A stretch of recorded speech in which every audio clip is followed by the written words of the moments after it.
Welcome to another Excel VBA tutorial. In today's video, we are going to cover case statements in VBA.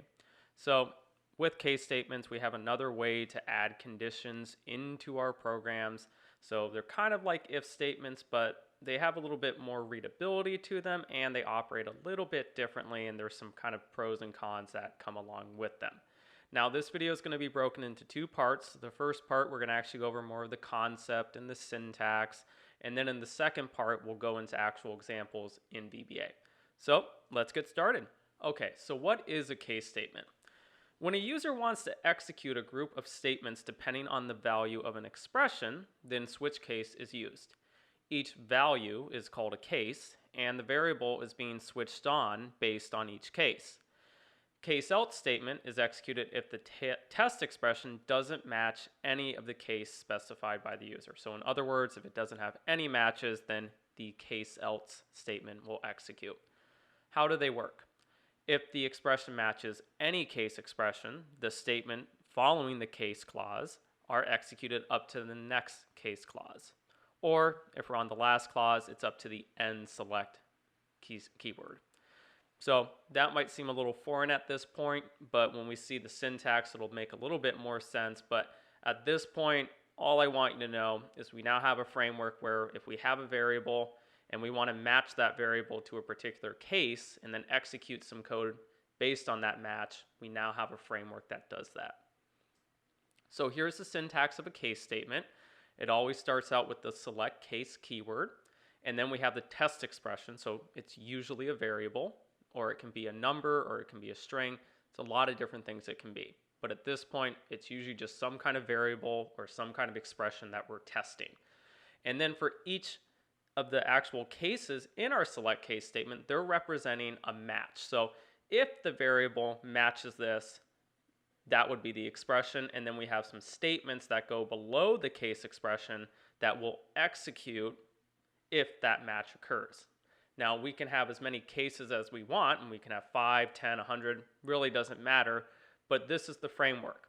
We have to basically put in the matches, or the possible matches that we think it can be, and then what we want to do based on if that match occurs. Finally, if it doesn't have any matches, we have something optional we can include in it, and that's the case else clause. And what this will do is if it doesn't have any matches, so if the test expression doesn't have any matches, then the case else clause will execute, and any of the statements that belong with that case else clause will execute. So it is optional. You don't have to have a case else clause. However, it is kind of recommended because a lot of times you don't know what's going to be in your data sometimes. And having this framework where it's like, okay, well, if something goes wrong, just do this. That's why we want to have the case else clause. And then finally, we have the end select keyword. That just basically says, okay, we are now officially out of our select case statement. So here's an example. So I have, again, the select case keyword, the expression, which in this case is just a variable called day of week, and then I have my different cases. So if that variable equals Monday, set a message box that says Happy Monday. If the case equals Tuesday, do Happy Tuesday. Wednesday, apparently I put Happy Tuesday again. It's supposed to be Happy Wednesday. And then finally, if it doesn't match any of those cases, then put another message box out there, but again, have a different response. And then finally, I close off my select case statement with the end select keyword. So there are some things that we need to keep in mind when we are using the case statements. So if the expression matches twice, it will only execute the first match. So if for whatever reason we have in our framework that there are two possible matches that could happen, it will only execute the first match. Usually you see this with ranges of numbers. We can actually have ranges of numbers in our particular case statements, but it will only execute the first match. The other thing that we have to keep in mind, they are case sensitive. So our matches, if you had high and then high with a lowercase h, technically speaking, those would have to be two distinct cases because in our framework, it cannot tell the difference between a capital H and a lowercase h. And so either we would have to have two separate cases, or we would have to have something in our code that anytime a string came in, it would modify that string to either make it all uppercase or all lowercase, so that way we don't have to have, in some cases, a million different cases. So that's just something to keep in mind. It is case sensitive, and we'll also see with numbers that our order can matter, and sometimes it will skip over certain cases if we don't arrange our numbers correctly, but I'll show that in a more visual example. So other than this is kind of the framework right now that we're going to work with. I'm going to jump into Excel, and then we'll run through some examples. Okay, so I'm in my Excel workbook. What I'm going to do is I'm going to jump in my VBA editor, but as you can see, I have some data that's in my workbook, and we're going to leverage this when we actually build our case statement. So I'm going to go in my Visual Basic editor, and if you haven't already, make sure to insert a new module, and then we'll run through an example. So the first thing that I'm going to do is I'm going to create a new subroutine, and I'll just put it select, if I can spell, select case, and then put my brackets. And then the first thing that I'm going to do is I'm going to declare a variable. And so the first variable that I'm going to declare is going to be called dim, what is it? Day of week as a string. So we have one variable, and then this is simply where we are declaring our variable. And so it's going to be a variable that houses a string, and as you guess, it's going to be the day of week. So now that we've done that, we're going to go on to the next part. I'm going to put this here for right now, and then I'll explain kind of why I'm doing this.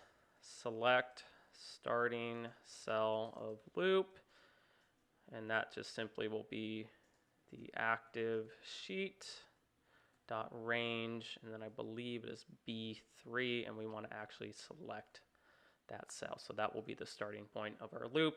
So what I need to do is I want to loop through basically this entire range. I want to loop through this entire range. And then what I want to do is I want that loop to stop once it reaches down here. So in other words, once it reaches a cell that no longer contains a value. And inside that loop, I want to assign my variable equal to the cell value that is currently on in the loop. So how do we do this? Well, there's something called a do while loop that we can leverage, and this will basically be the framework we're going to use to loop through this range of cells. Now, I have a whole video where I cover loops, and I'll put that up later, but at this point, let's just say we understand a little bit, and we'll actually write it into the code. So I'm going to say do while the active cell value that I'm on does not equal blank, and then I'm just going to put the loop keyword, so that will just basically say keep doing it until this expression is equal to true. So basically once the cell value is blank, then stop doing the loop. So keep looping until the cell value is blank. In other words, there's nothing in the cell. And then what I want to do is inside my loop, I want to assign my variable to the active cell that I'm on. So assign my variable to the active cell value I'm on. And so all I'm going to do is I'm going to take that day of week variable and set it to the active cell dot value. Simple enough, right? And so now that I've done that, we can actually build our case statement. So I'm going to create my case statement, and then we're going to always start out the same. So it's select case, and then what am I basically selecting from? Like, what is my expression? Well, it's my day of week variable, and I'm going to put the end select keyword, so that way anything that's inside my select statement will run.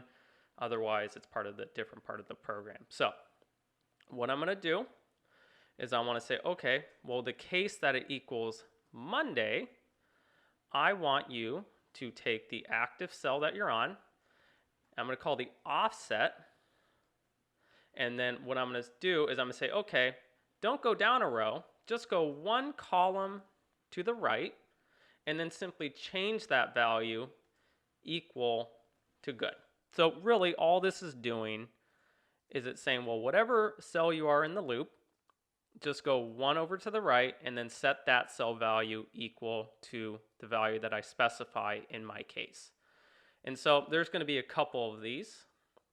What I'm going to do is I'm just going to put a few examples just to kind of show you how it works. I'll put, I don't know, Friday, and then I'll put something like Sunday, and then I'll put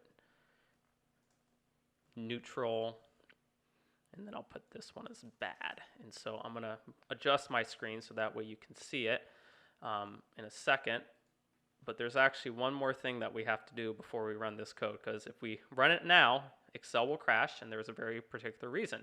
Our loop will keep going because we're not actually changing the cell that we're on. So at the end of our case statement, we need to go to the next cell. Well, how do we do that?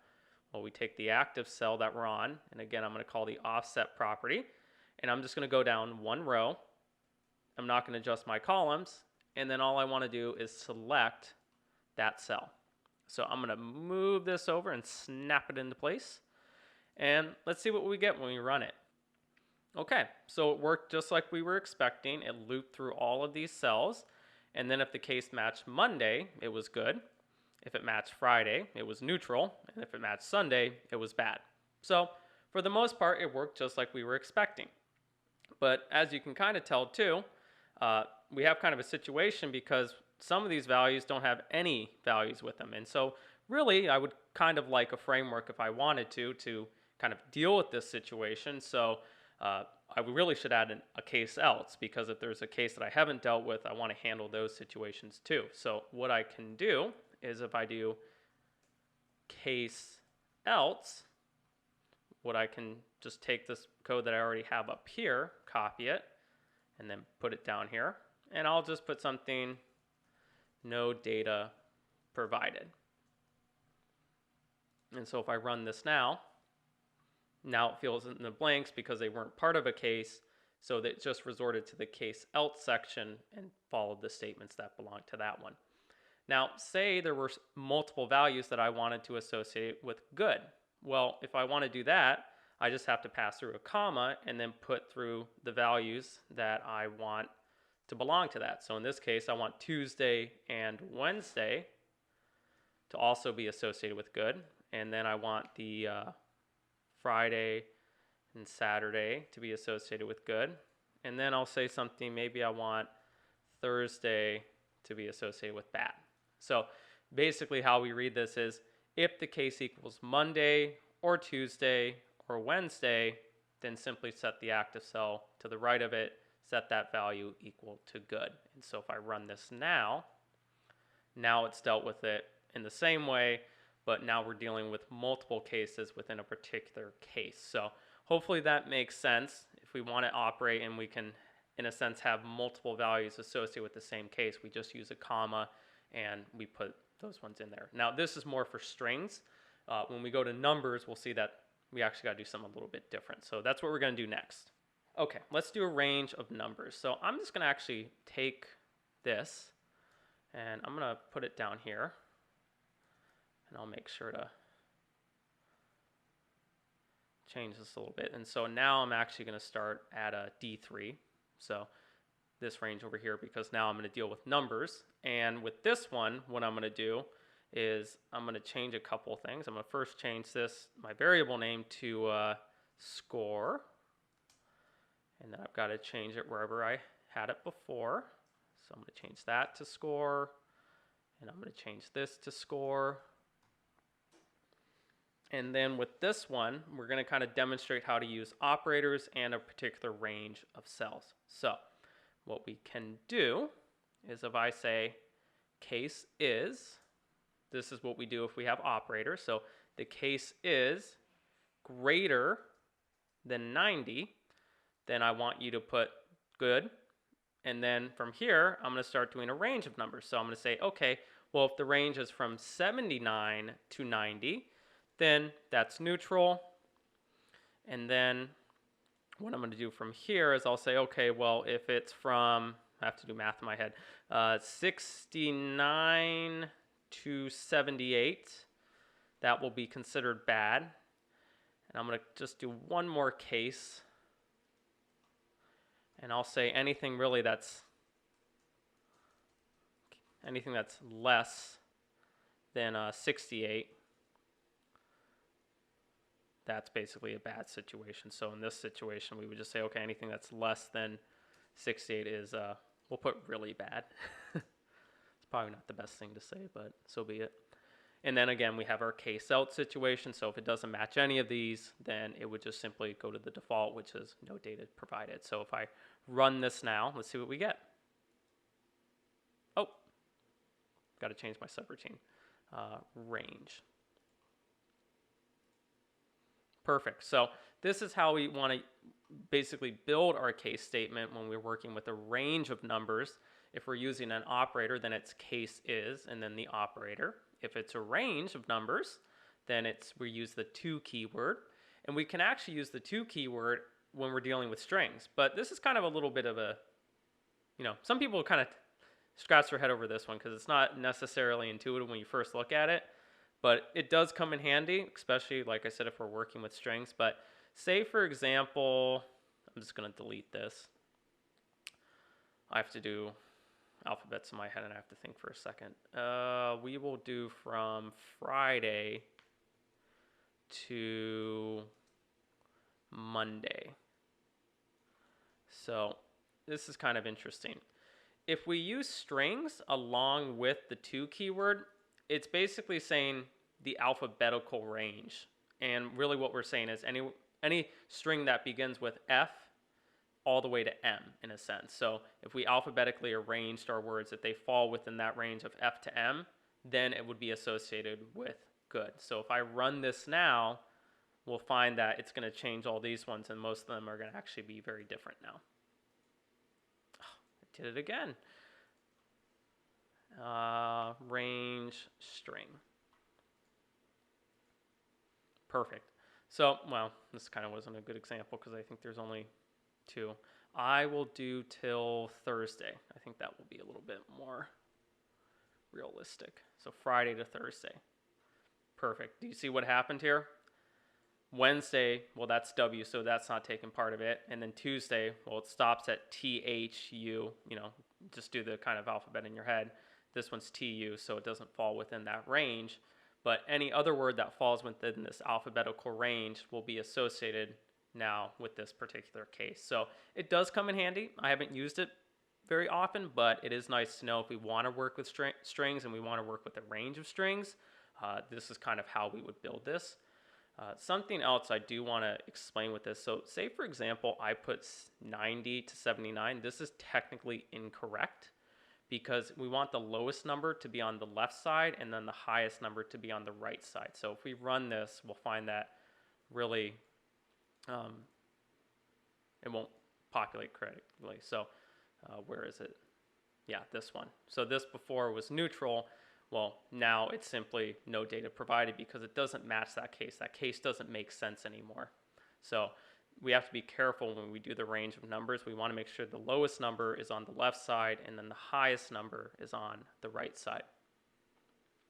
But other than that, that completes the video for today. If you have any questions about case statements, please make sure to put them in the comments below and I'll try to get back to you. Please make sure to subscribe to the channel so that way you get regular updates as we release new videos. Thank you again for watching, guys, and we'll see you in the next video.